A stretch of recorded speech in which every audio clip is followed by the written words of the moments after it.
siang menjelang sore Sobat Prestasi. Selamat datang di podcast Jawa Prestasi Kanwil Kumham Banten bersama saya Puput Melani. Pada siang menjelang sore ini kita kedatangan tamu yang sangat istimewa, yang sangat spesial. Beliau adalah Kepala Badan Penelitian dan Pengembangan Hukum dan HAM Kementerian Hukum dan HAM RI, Ibu Dr. Sri Puguh Budi Utami BCIP MSD. Selamat siang menjelang sore Ibu. Selamat siang menjelang sore Mbak. Sebelumnya kepada Sobat Prestasi saya beritahukan bahwasannya host, narasumber dan kru yang bertugas pada sore hari ini sudah mengikuti protokol kesehatan. Mungkin izin Ibu bisa dilepas maskernya. Oke. Selamat datang di Serang Ibu. Ya, makasih Mbak. Bagaimana perjalanannya tadi Ibu? Alhamdulillah relatif lancar dan pastinya sesuatu buat kami. Terima kasih juga Ibu berkenan hadir meramaikan podcast kami. Ya. Ibu, sebelum nanti berbincang-bincang tentang Badan Penelitian Pengembangan dan Hukum dan HAM, Ibu sekarang kan menjabat sebagai Kepala Balitbang Hukum dan HAM. Nah, dulu sebelum Ibu menjabat pernah juga menjabat di Kanwil Banten ya Ibu. Ya, nah betul. mungkin boleh diceritakan sedikit nih Ibu. Ada perbedaan tidak nih dulu Ibu Kanwil di sini dan sekarang Ibu? Ya, pastinya luar biasa. Dan saat saya menyampaikan luar biasa, bukan tanpa data. Beberapa waktu yang lalu, pada saat puncak peringatan Hari Dharma Karya Dika yang ke-76, Kanwil Banten, Kantor Wilayah Kementerian Hukum dan HAM Banten, mendapat apresiasi juara dua kalau tidak salah. Iya, betul, Ibu. Ini sesuatu banget, pastinya kami memberikan apresiasi dan selamat. Dan saya merasakan betul pada waktu 2009 saya bertugas sebagai Kepala Divisi Administrasi di Kantor Wilayah Kementerian Hukum dan HAM Banten, dan sekarang wow, luar biasa. Secara fisik dari layanan untuk publik, dan kemudian saya melihat ada praktek smart office yang diterapkan di Kanwil Banten ini luar biasa. Mudah-mudahan dengan semakin disempurnakannya sarana prasarana ini, layanan kepada publik semakin meningkat. Tentunya itu beda jauh, dan saya ya ini termasuk podcast ini adalah sesuatu yang baru. Di saat saya bertugas sebagai Kepala Divisi Administrasi di sini belum ada ini, dan luar biasa saja. Selamat dan apresiasi kepada Pak Kakanwil yang sudah memberikan ruang besar tentunya kepada jajarannya untuk berkreasi, berinovasi, semakin mengedepankan layanan prima kepada publik.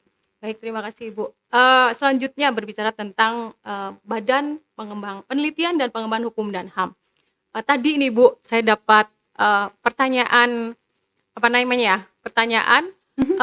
yang menitip pertanyaan ke saya, gimana nih cara tips supaya bisa sukses Ibu.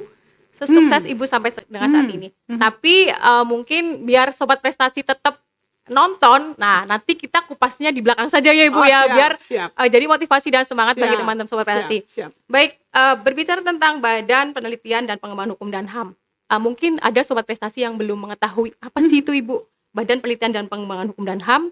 Mungkin bisa dijelaskan Ibu tugas dan fungsi dari Balitbang Hukum dan HAM ini seperti apa? Ya, simpelnya Balitbang Hukum dan HAM sebagai supporting unit menyelenggarakan tugas dukungan manajemen, dan intinya kami menyelenggarakan tugas melakukan kajian dan penelitian. Ujungnya adalah memberikan policy paper, policy brief, dan DPA 2 PR kepada pimpinan, kepada unit kerja eselon 1, dan kepada kementerian lembaga yang mengajukan kepada kami untuk dilakukan kajian tertentu khususnya di bidang hukum dan HAM. Jadi kami memberikan rekomendasi berupa policy paper, policy brief, dan DP2APR. Itu. Berarti Balitbang Kumham ini tidak hanya sebatas rekomendasi untuk Kementerian Hukum dan HAM saja ya Bu, tapi untuk semuanya ya Bu. Untuk kementerian lain juga. Baik. Dan paling tidak ada 6 layanan yang dilakukan oleh Balitbank Hukum dan HAM. Pertama yaitu kajian dan penelitian, kedua narasumber. Jadi kami memberikan permintaan dari kementerian lembaga, satuan kerja untuk menjadi narasumber di bidang hukum dan HAM tentunya.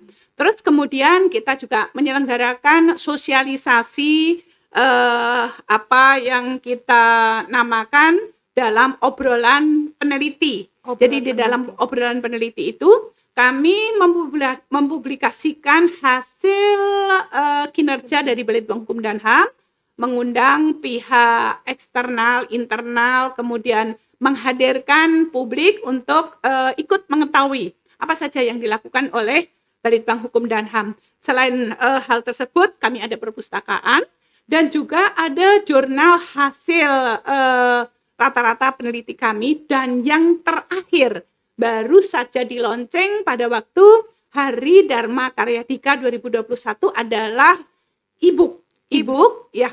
Jadi buku-buku, kemudian hasil kajian penelitian berupa jurnal dan produk-produk lain dari Balitbank Hukum dan HAM bisa diunduh melalui Play Store dengan mudah, nanti teman-teman bisa membaca. Misalnya ada bukunya Bapak Menteri Hukum dan HAM terkait dengan revolusi digital misalnya. Nah, dengan mudah nanti teman-teman menggenggam dunia itu dalam genggaman. Tinggal membuka di HP kita, kemudian sudah bisa menikmati apa yang disajikan oleh kami melalui e-book. Jadi karya-karya ilmiah di sana. Gitu. Baik sekali Ibu, tentang tadi Ibu sampaikan perpustakaan, kemudian e-book, e-jurnal. Itu sepertinya inovasi baru ya Ibu, karena kan selama ini orang berbicara tentang penelitian itu sudah diteliti, hasilnya ya sudah ditaruh saja gitu kan Ibu. Nanti kalau misalnya mau ada yang meminta baru diambil, tapi ketika memang sudah bisa di-share ke media sosial, kemudian bisa dimanfaatkan oleh masyarakat secara langsung, itu luar biasa sekali Ibu. Jadi begini, kami tidak ingin apa yang sudah dipercayakan kepada Balitbank Hukum dan HAM itu tidak diketahui oleh publik. Jadi apa sih sebenarnya kerjanya Balitbank Hukum dan HAM? Paling tidak publik mengetahui. Dan ujung akhirnya kita ingin memberikan literasi kepada publik, bagaimana kita berkontribusi SDM unggul Indonesia maju melalui e-book, e-jurnal, perpustakaan, dan opini serta publikasi dari kajian penelitian kami, serta menghadirkan narasumber manakala memang kita dibutuhkan. Pastinya melalui kegiatan sore hari ini, diundang podcast ini sesuatu buat kami. Untuk apa? Untuk mensosialisasikan, untuk mengkomunikasikan bahwa Balitbank Hukum dan HAM itu tidak hadir seperti masa lalu. SPBE dilaksanakan. Jadi mandat pemerintah untuk sistem pemerintahan berbasis elektronik itu betul-betul kami jalankan. Untuk hasil penelitian yang di-share di aplikasi Balitbank Kumham, apakah memang hanya hasil dari peneliti Balitbank Kumham atau mungkin yang lain juga bisa di-upload di situ, Ibu? Oke. Kalau e-jurnal kami itu bukan hanya tulisan dari atau jurnal yang dibuat oleh peneliti kami. Banyak akademisi, praktisi dari luar yang bisa mengirimkan hasil karya ilmiahnya ketika itu memenuhi persyaratan untuk sebuah jurnal. Nah itu kita publikasikan oleh kami. Dua kegiatan yang barangkali baru juga, yaitu konferensi ilmiah internasional.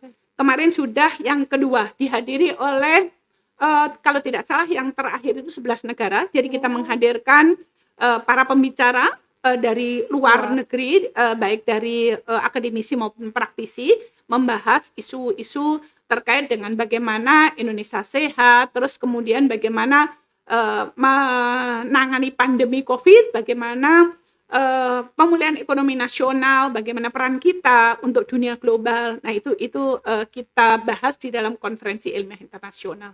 Kemarin yang kedua di tahun 2021 ini, mudah-mudahan di 2022 nanti konferensi ilmiah yang ketiga.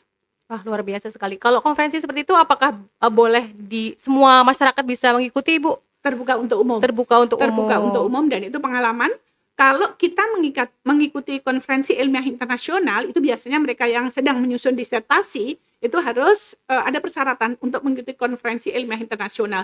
Dengan diselenggarakannya konferensi ilmiah internasional oleh kita, mereka bisa mengajukan makalah. Ketika makalahnya itu layak untuk dibahas di dalam forum internasional, kita sertakan. Ini peluang baik dan tentunya memberikan pengalaman internasional bagi masyarakat yang ingin berkontribusi secara global di dunia global.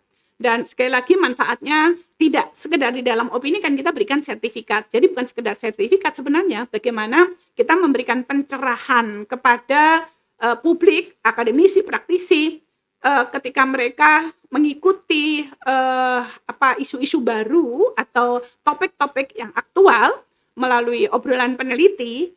Selain mendapatkan pengetahuan, mereka juga mendapatkan sertifikat. Nah, inilah kontribusi kita kepada dunia pendidikan, misalnya kepada para mahasiswa, para akademisi, sehingga dengan sertifikat yang diberikan oleh kita paling tidak menambahkan hukum.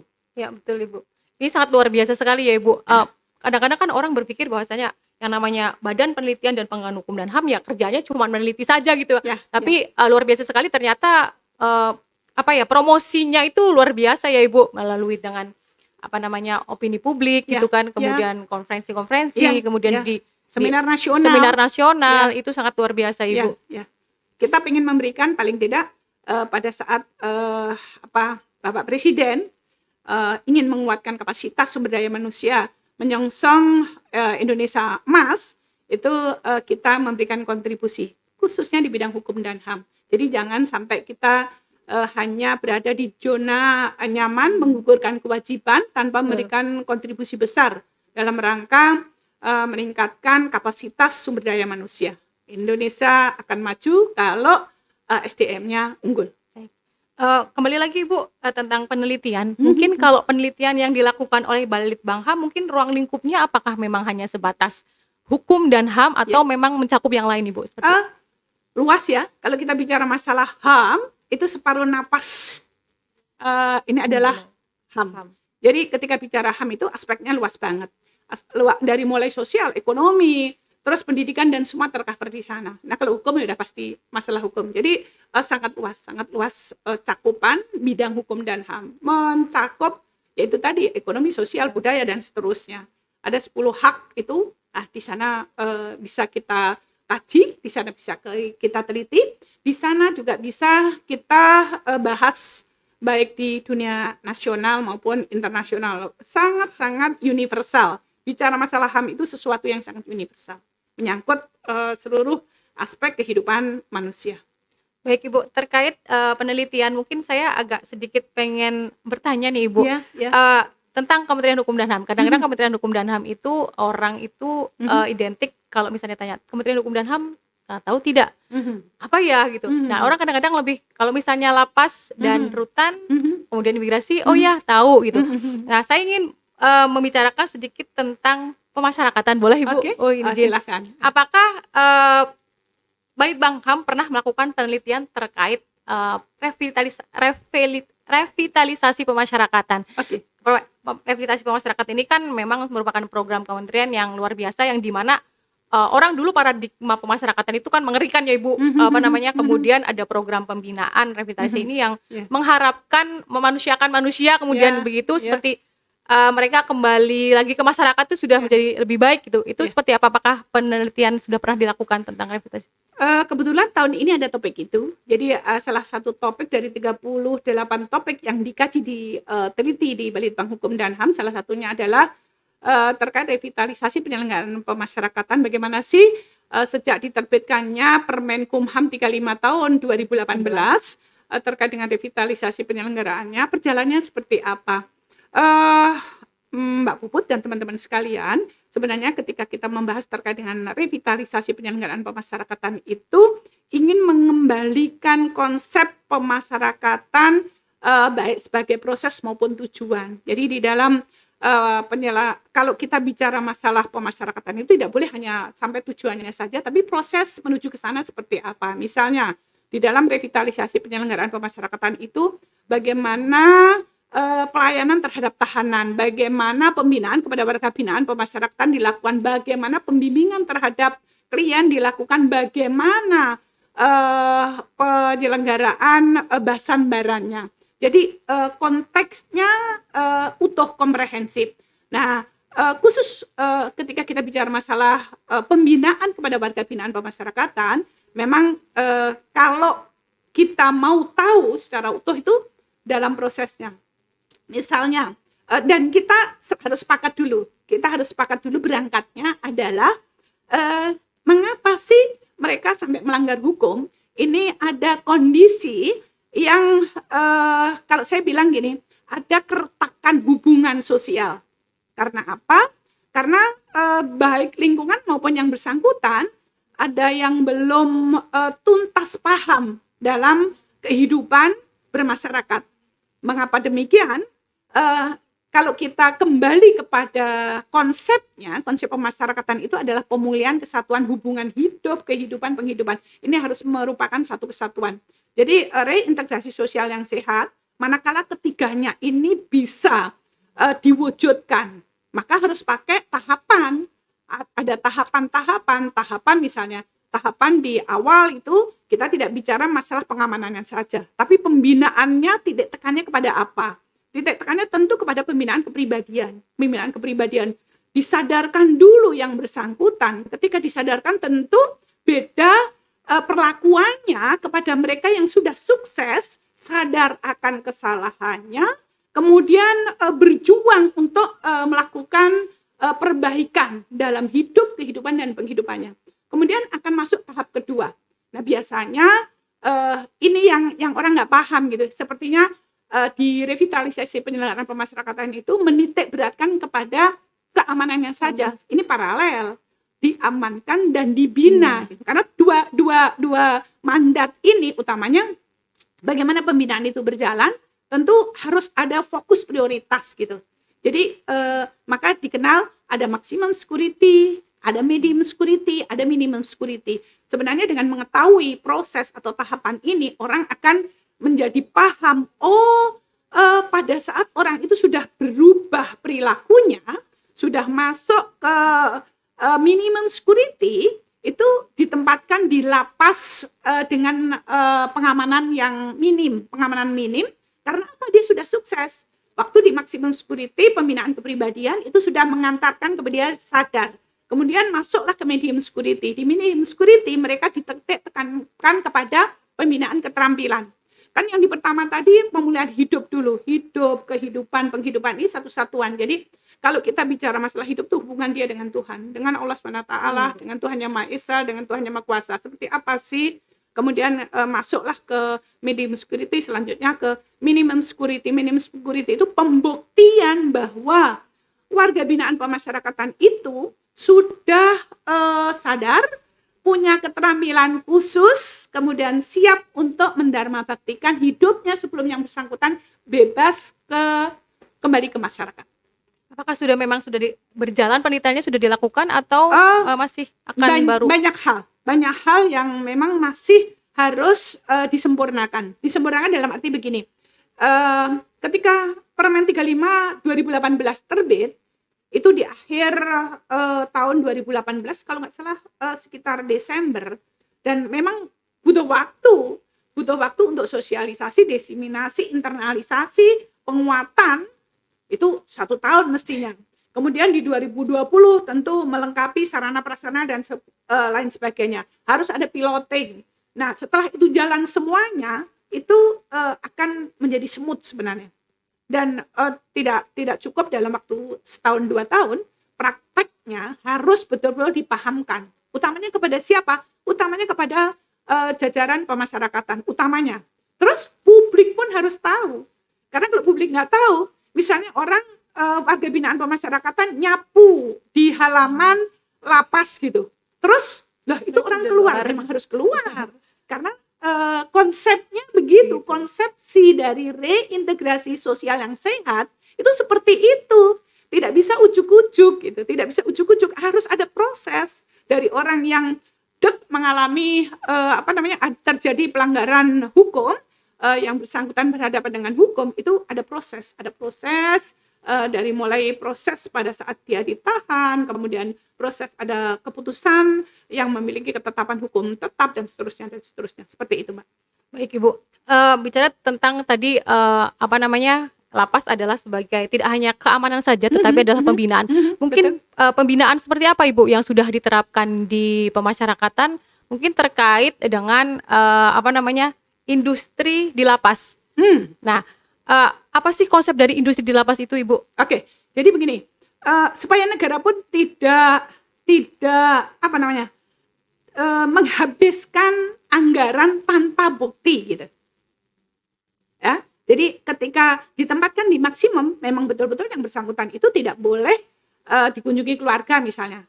Titik tekannya kepada pembinaan kepribadian tok gitu, disadarkan bagaimana hubungan dia dengan Tuhan, dengan manusia, dengan lingkungannya. Sadar, kemudian dilatih keterampilan yang basisnya adalah minat bakat yang bersangkutan. Nah, setelah itu apa yang harus dikembalikan oleh negara? Maka harus ditempatkan di minimum security yang banyak pihak menyebutnya sebagai lapas industri, lapas produksi gitu. Jadi sudah menghasilkan barang dan jasa itu sebagai kalau orang sudah diberi kesempatan untuk menjadi lebih baik dengan uang negara, kembalikan dong gitu. Jadi menghasilkan PNBP harus menghasilkan produksi barang maupun jasa. Nah, di sana semangatnya. Jadi napi pun sebelum bebas sudah harus berkontribusi kepada bangsa dan negara. Dia sudah melakukan tindakan melanggar hukum, mendapatkan sudah menjalani apa yang harus dia jalani sebagai akibat dari perbuatannya. Masyarakat diselamatkan dari terulangnya perbuatan melanggar hukum. Satu sisi, di sisi lain yang bersangkutan mendapatkan pendidikan kepribadian maupun keterampilan. Nah, di ujungnya memang harus di minimum security. Itu semangat dari reintegrasi sosial yang sehat. Jadi mau nggak mau memang harus ke sana. Dan masyarakat tidak boleh menolak. Gitu artinya memberikan stigma, jangan memberikan stigma. Mereka dari masyarakat kembali ke masyarakat. Diterima. Mengapa mereka diterima? Karena memang sudah membuktikan, sudah menghasilkan karya, sudah menghasilkan penerimaan negara bukan pajak gitu. Apakah sudah berjalan efektif Ibu untuk industri lapas sendiri? Dari dulu sudah ada. Jadi zaman dulu lapas yang menghasilkan produk itu sudah ada, tapi secara menyeluruh memang masih diperlukan penguatan. Dibutuhkan penyempurnaan baik dari regulasi maupun dari sarana pendukungnya. Money, material, method mesinnya gitu. Baik, terima kasih Bu. Tadi sedikit memang menyinggung agak bukan keluar ya Ibu. Ingin mengetahui saja apakah memang Balitbang Kumham ini sudah melakukan penelitian terkait efektivitas atau implementasi dari program-program dari Dijenpas terkait dengan pemasyarakatan. Kembali lagi Ibu tentang penelitian di masa pandemi seperti ini. Penelitian itu kan cenderung melakukan penelitian, kemudian melakukan pengambilan data langsung ke lapangan. Nah, di masa pandemi seperti ini, apakah ada inovasi atau perbedaan setelah masa pandemi ini? Seperti apa penelitian dilakukan, Ibu? Ya, yang pasti pada saat kita tidak bisa bertatap muka langsung, jadi virtual yang kita optimalkan. Menggunakan teknologi informasi, kita bisa mengambil data di mana saja, selama masih ada sinyal untuk menghubungkan kita, ada sinyal yang bisa menghubungkan kita.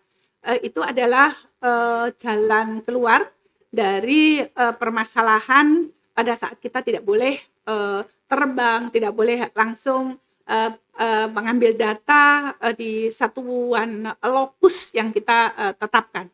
Jadi selain ada menggunakan Sipkumham yang kemarin mendapatkan, ini tahun 2021, kami Balitbang Hukum dan HAM mendapatkan penghargaan dari Kemenpan RB menjadi salah satu top 45 inovasi, yaitu Sipkumham, sistem penelitian hukum dan HAM. Jadi menggunakan crawling data, jadi data masuk di satu sistem, dari situ nanti akan kita tahu masalah hukum dan HAM yang terjadi di satu wilayah.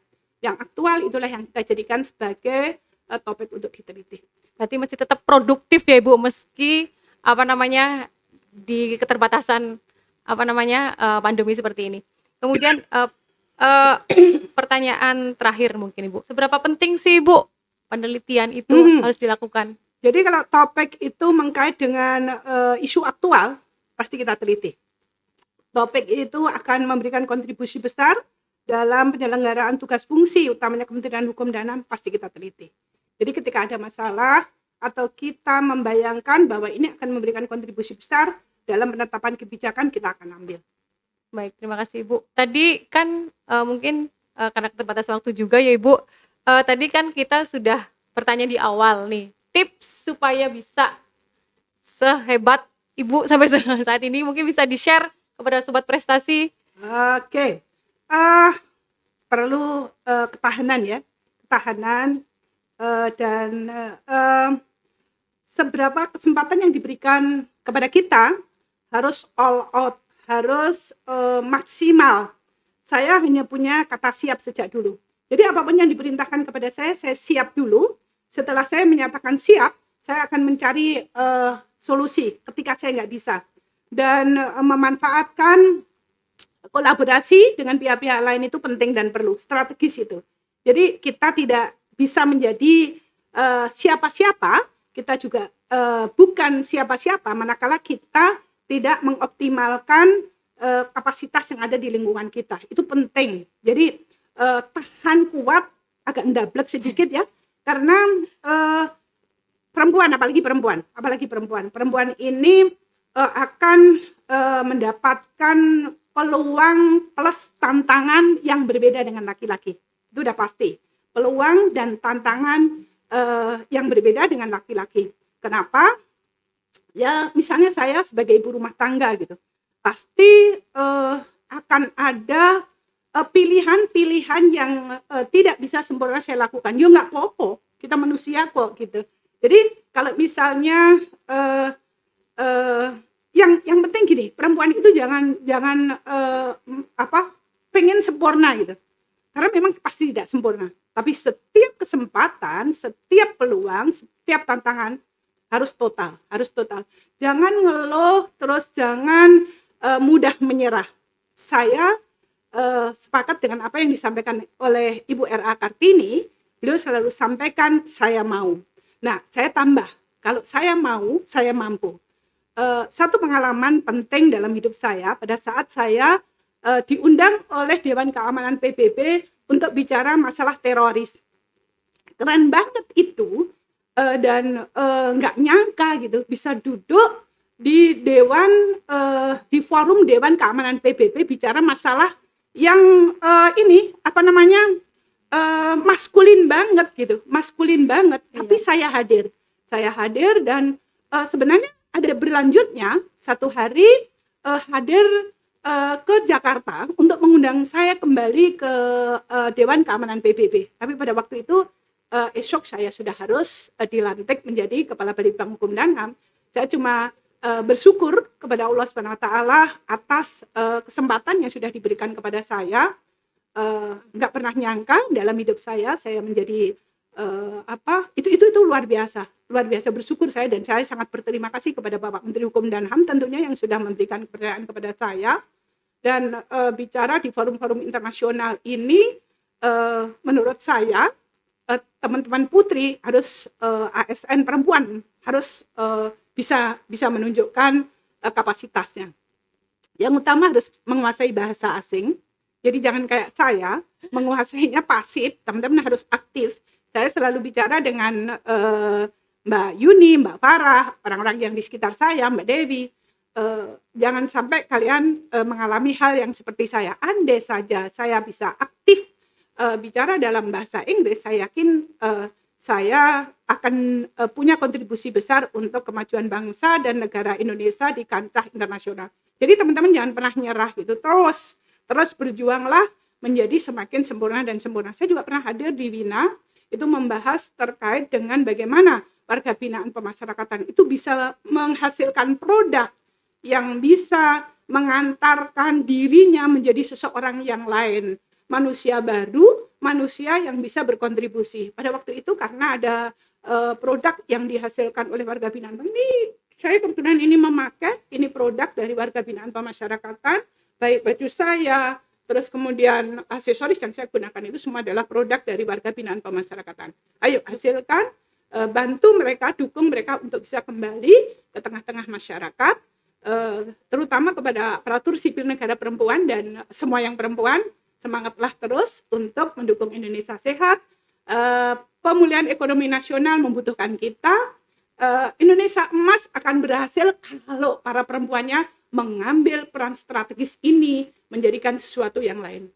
Dan jangan lupa, karena kita makhluk Tuhan Yang Maha Kuasa, bersyukurlah kepada Allah SWT, Tuhan Yang Maha Kuasa, karena kita diberi kesempatan sampai dengan hari ini. Jangan sampai hari ini tidak lebih baik dari hari kemarin. Hasilkan legacy itu. Pak Menteri selalu memberikan semangat kepada kita, bercita-citalah setinggi langit. Kalau jatuh di antara bintang-bintang, dan memang kita semua harus punya cita-cita itu. Mari kita dukung Bapak Presiden kita, Bapak Menteri kita, pimpinan kita untuk mewujudkan Indonesia emas. Bonus demografi akan bisa kita wujudkan, kita realisasikan. Indonesia akan menjadi negara maju bisa sejajar dengan negara-negara lain kalau perempuannya maju. Itu saja, Mbak. Semangat. Luar biasa sekali, beri tepuk tangan di sini. Sangat inspiratif Ibu, melihat semangat Ibu. Kami juga harus lebih bersemangat ini ya. Semoga tertular katanya Ibu. Amin.